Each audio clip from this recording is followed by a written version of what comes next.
السلام علیکم، میں ہوں حیدر سعید۔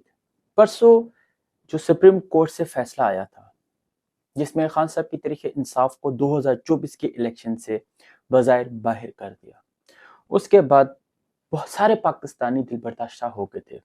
میری خود کی حالت بہت خراب تھی، لیکن کچھ ڈیولپمنٹ کے بعد اور خان صاحب کی وہ آنکھیں یاد آ گئی، خان صاحب کی وہ گفتگو یاد آ گئی کہ آپ کا کپتان آخری گیند تک لڑنے کے لیے تیار ہے۔ اور آج بھی خان صاحب کی طرف سے پیغام آیا ہے کہ آپ لوگوں نے گھبرانا نہیں ہے۔ جب ہمارا مرشد جس نے 27 سال تحریک انصاف کے لیے لگائی ہے، جس نے 27 سال تحریک انصاف پہ محنت کی ہے، بے شک اگر بلہ بھی چھین لے، پارٹی کو بھی نہ آنے دیں، اس کے علاوہ ہم پھر بھی الیکشن میں جائیں گے۔ اب یہ ذمہ داری آپ کی اور ہماری ہے کہ کیسے آپ لوگوں نے الیکشن میں جانا ہے۔ کچھ جگہوں پہ میں جانتا ہوں کہ ٹکٹ دینے میں کچھ تھوڑی سی مسٹیک ہو گئی ہے، لیکن اس چیز کو سائڈ پہ رکھتے ہوئے ابھی ہم نے مین فوکس ہے کہ الیکشن میں کیسے جانا ہے، عوام کو کیسے بتانا ہے کہ آپ لوگ کس کو ووٹ دیں، کیونکہ آزاد امیدوار لڑنا کافی تھوڑا سا کریٹیکل ہو گیا ہے۔ میری ایک تجویز ہے جو میں نے ایک ٹویٹ میں بھی کی تھی کہ اگر ہم جتنے بھی امیدوار ہیں ایک بیان ریکارڈ کرا لیں ان سے کہ آپ تحریک انصاف کو چھوڑ کے نہیں جائیں گے، اگر وہ بیان سارے ریکارڈ کرا دیتے ہیں تو اس کے بعد ہم جو جتنے بھی لوگوں کے جو شک و شبہات ہیں وہ ختم ہو جائیں گے۔ اب آتے ہیں باری موجودہ صورتحال پہ اور الیکشن کیسے کمپین کیسے کرنی، اس کے حوالے سے آتے ہیں۔ سب سے پہلے جو مایوسی کا ماحول ہے اس سے تھوڑا سا سائڈ پہ ہو جائیں، مایوس نہیں ہونا، اور جو حالات بنائے جا رہے ہیں، جو ٹکے ٹکے کے صحافی ہیں، لفافے صحافی ہیں، وہ ایک ایسا ماحول بنا رہے ہیں کہ خان صاحب کی سیاست ختم ہو گئی، خان صاحب اینڈ ہو گئے ہیں، یہ ان کی بھول ہے۔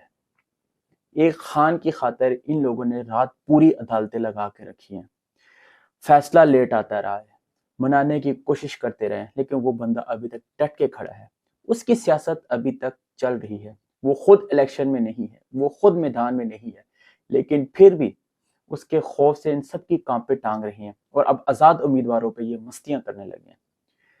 آپ لوگوں نے سب سے بڑی ذمہ داری آپ عوام کی ہے۔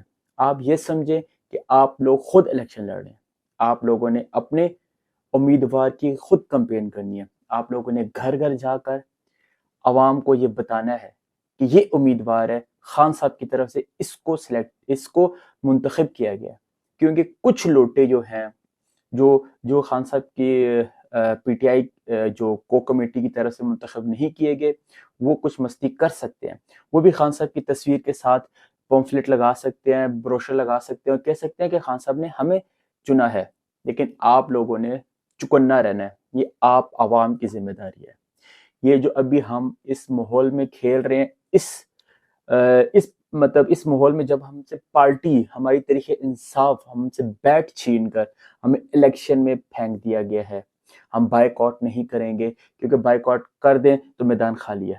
اس حالات میں بھی الیکشن میں ہم جا رہے ہیں، یہ بہت کریٹیکل ہے، اس چیز کو سمجھیں۔ عام عوام کی سب سے بڑی ذمہ داری اب شروع ہوتی ہے۔ پیچھے تقریباً رہ گئے 24 ڈیز رہ گئے، ایک ایک دن اہم ہے۔ آپ لوگ کل یا پرسوں جب یہ لسٹ پوری ہو جائے گی، اس کے بعد سے آپ لوگوں نے ڈور ٹو ڈور کمپین شروع کرنی ہے۔ آپ لوگوں نے سب کو بتانا ہے کہ بیٹ تو ہم سے چھین لیا ہے، تحریک انصاف کو الیکشن میں نہیں جانے دیا، لیکن آپ لوگوں نے اس بندے کو ووٹ دینا ہے، کیونکہ کافی جگہوں سے کچھ حد تک کچھ رپورٹس آ رہی ہیں کہ لوگ ڈس ہرٹ ہوئے ہیں، مایوس ہوئے ہیں۔ مایوسی ختم کرنی ہے، صحیح ہے، لیکن کچھ حد تک ہوئی ہے، کیونکہ جو چیخیں ابھی بھی مچائی جا رہی ہے نا صحافیوں کی طرف سے، لفافوں کی طرف سے، یہ اس بات کی دلیل ہے کہ عوام نہیں ٹوٹ رہی، کیونکہ ان کا مرشد ابھی تک ڈٹ کے کھڑا ہے۔ آپ لوگوں نے اپنی ذمہ داری نبھانی ہے۔ میں NA-47 سے شعیب شاہین صاحب کی کمپین کھل کے کروں گا اور سب کو فاختہ پہ مہر لگوانے کا بولوں گا، اور آپ لوگ بھی جو آپ کے حلقے سے الیکشن لڑ رہے ہیں، آپ نے اپنے گلے محلے میں سب کو جا کر یہ کمپین چلانی ہے کہ آپ لوگوں نے اس کو ووٹ دینا ہے. یہ آپ کی ذمہ داری ہے. اور 8 فروری یاد رکھنا ہے، 8 فروری کوئی بندہ گھر میں نہ رہے، کوئی بندہ گھر میں نہ رہے، کیونکہ ظلم کا بدلہ ووٹ سے ہے. جو سپریم کورٹ میں ایک جعلی فیصلہ دے کر ایک 70 to 80% عوام کی نمائندگی کو چھیننے کی کوشش کی ہے، ہم اس کو اوور کم کریں گے. حالات جیسے بھی ہوں ہم نے مقابلہ کرنا ہے، کیونکہ ہمارا مرشد، ہمارا خان، ہمارا لیڈر ابھی تک اس حالات میں ڈٹ کے کھڑا ہے، کیونکہ اس کا یقین اللہ پہ ہے اور ہمارا بھی یقین اللہ پہ ہے. زندگی اور موت اللہ کے ہاتھ میں. گھبرانا نہیں ہے، ہمت رکھیں اور بہادر رہیں. انشاءاللہ جیت ہماری ہوگی. حالات جیسے بھی ہوں خان کے سنگ رہیں گے، خان کے ساتھ وفادار رہیں گے انشاءاللہ.